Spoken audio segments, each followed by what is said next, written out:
Hey everyone, welcome back. Today we're diving into the intense and haunting war thriller, The Red Ghost.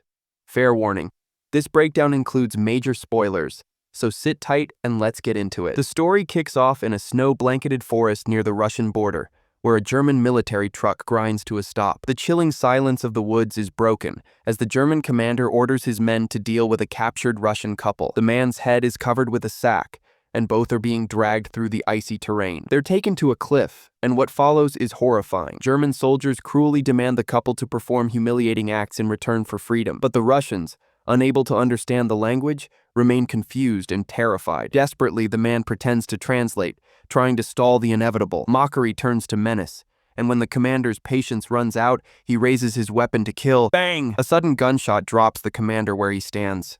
Shock ripples through the German ranks. The sniper, unseen and swift, takes down the rest before disappearing into the trees, leaving only silence behind. The couple, shaken but alive, tries to thank their savior, but he vanishes without a word. Meanwhile, elsewhere in the same freezing forest, a small group of Russian soldiers trudges through the snow, exhausted and carrying an injured comrade. Their destination is unclear, but one thing is survival. Dead, the group's elder spots a man barely clinging to life, frozen and unconscious. Before rescuing him, Dead cautiously disarms the stranger and asks his comrade Constantine to confirm his identity. Though the man carries no weapon, they remain suspicious and keep him tied. As night falls and snow keeps pouring, the group settles temporarily, talking about their lives and memories while trying to stay warm around a makeshift fire. Tensions rise when the sergeant argues with the mysterious red ghost, but the lieutenant quickly silences him. To lighten the mood,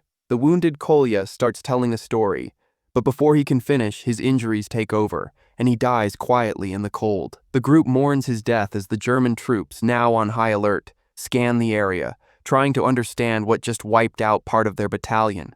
The group pushes forward through the unforgiving cold until they spot an old abandoned building nearby. Meanwhile, German troops sweep the area, counting their dead and trying to make sense of what happened. The officers talk about a shadowy figure, the Red Ghost, who's been wiping out their men like a ghost in the snow. As two of the Nazi commanders depart to investigate, Braun quietly asks one of his soldiers if he knows anything more about this deadly legend.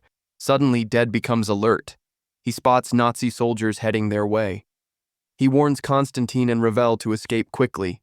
Dead, Simpleton, Vera, and the lieutenant hide behind a log while Kostya and the sergeant sneak into the abandoned house to investigate. After confirming it's clear, Kostya signals to the others to come inside. Inside the house, Revel notices the sergeant about to drink from a glass on the table and quickly stops him. Tension erupts again when the sergeant, furious at being interrupted, tackles Revel to the ground. Dead rushes in and separates them, revealing the truth. The Nazis had poisoned the drinks left behind. His timely intervention may have saved their lives. Moments later, Vera and Simpleton enter the house. Vera asks for warmer clothes, and the prisoner begins searching the house for anything useful. Dead and the lieutenant step outside to scout the surroundings. What they find shakes them. Dead bodies are scattered in the barn. Dead is deeply affected and covers the corpses with a blanket out of respect. At the same time, German reinforcements, led by Braun and Klein, roll in on military trucks. They're headed straight for the site where their comrades were wiped out, and the showdown is drawing near. Dead, Kostya, Simpleton, and the lieutenant head out in search of a nearby village, hoping to gather supplies that might help them survive the brutal cold. Back at the abandoned house, Vera and the sergeant stay behind.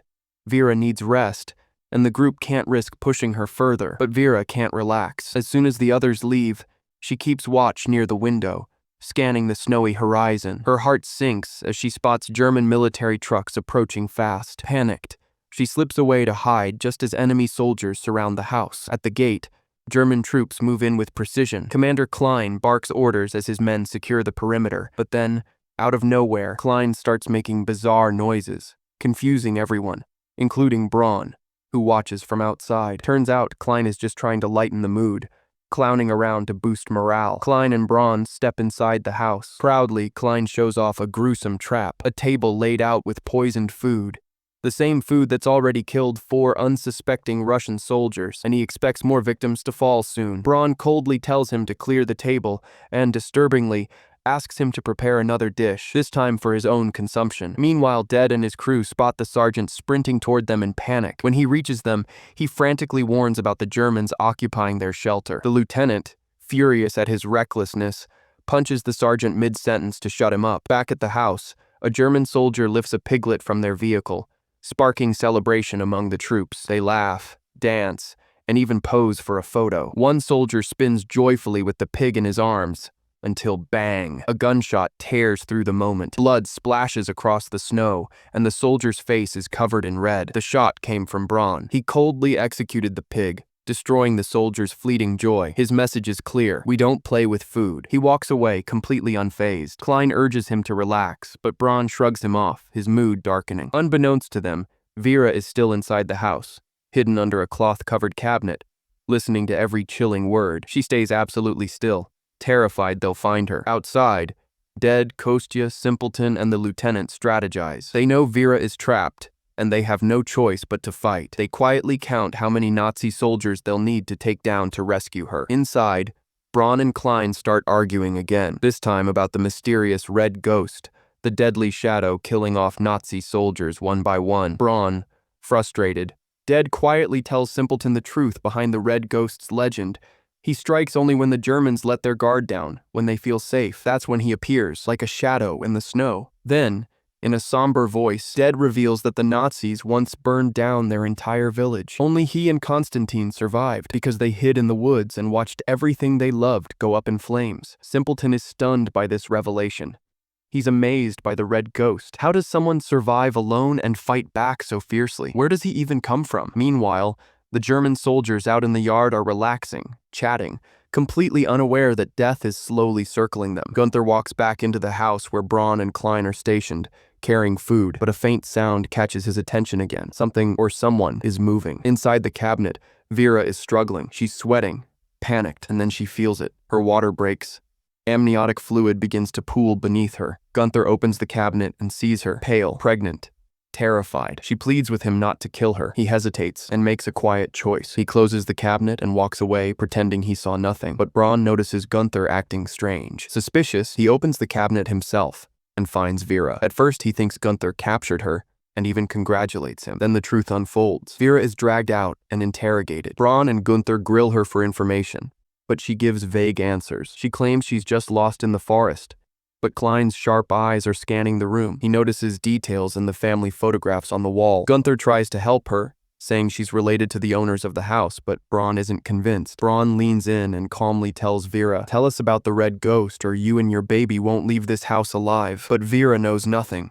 She begs, desperately, to be spared for the sake of her unborn child. Klein continues searching and finds something that confirms who Vera really is. Braun's kindness fades. He orders Klein to torture her for lying. Moments later, Vera stumbles out of the room, bloodied, barely standing. Outside, Dead, Simpleton, Ravel, and the lieutenant are ready. They've been waiting for a chance to strike, and this is it. Klein raises his gun to finish Vera off, but the Russians are already moving. Inside, Vera stalls for time by muttering prayers and nonsense to delay her death. Klein puts the gun into Gunther's trembling hand and gives him 2 minutes to do it. Then he walks out. Music begins to play, drowning out the sounds of approaching danger. The German soldiers still asleep in the yard are unaware of the storm that's about to hit. The Russians move silently, taking them out one by one with brutal efficiency. Just as Gunther raises the gun to Vera's head, bang!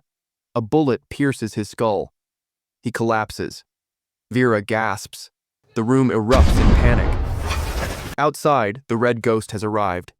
He throws grenades into the yard, and German soldiers drop like flies. Simpleton rushes in to pull Vera to safety, while chaos explodes around them. The lieutenant and sergeant join the fight, flanking the enemy from both sides to support the red ghost. Bullets fly. Explosions shake the house. Braun and Klein flee to the sauna for cover. One by one, the German soldiers fall.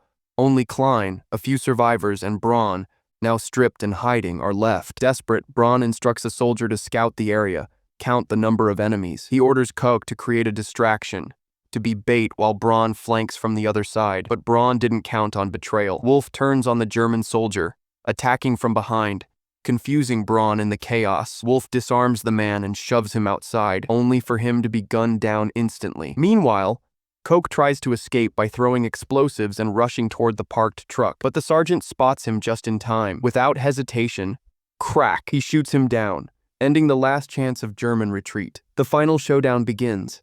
Braun fixes a knife to his rifle, ready for close combat. A brutal fight breaks out between him and the Red Ghost. Both men use their weapons and fists, exchanging blow after blow, injury after injury. The snow turns red as the violence escalates. Just when Braun tries to fire a final shot, the Red Ghost strikes first, driving the blade into him. Braun drops to his knees, blood pouring, his strength fading fast. But just as victory seems near, bang! Klein shoots the Red Ghost from behind. Another gunshot follows, this time hitting Klein. The chaos intensifies. In the final scenes, we see a captured actor, now in German custody. The soldiers interrogate him, demanding he reveal the Red Ghost's location. Their anger boils over as they punish the local villagers for helping the partisans. The actor is caught in their fury. Suddenly, the Red Ghost reappears, emerging like a ghost from the snow. He fights back fiercely, helping the villagers rebel against the Nazi soldiers. A bloody battle breaks out, and the tide turns. As the dust settles and the Germans are defeated, the villagers rush to help the actor to his feet. And then, in a powerful twist, it's revealed that Kostya is the real Red Ghost.